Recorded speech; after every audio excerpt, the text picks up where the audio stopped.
Palma para Juan Cholucha. Muchísimas gracias.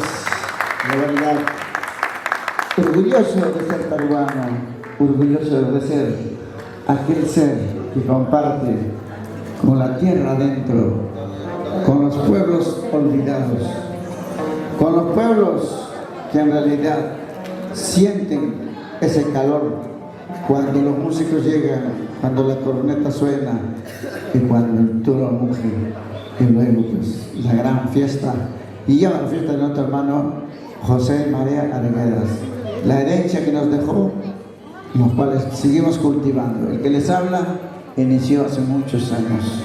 Hoy en día nuestro toril casi por totalidad se canta hasta en el Cusco, Arequipa, por todo sitio.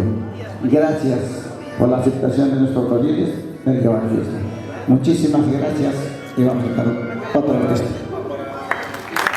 Gracias, Juan Cholo, un gran amigo de muchísimos años defendiendo nuestra cultura.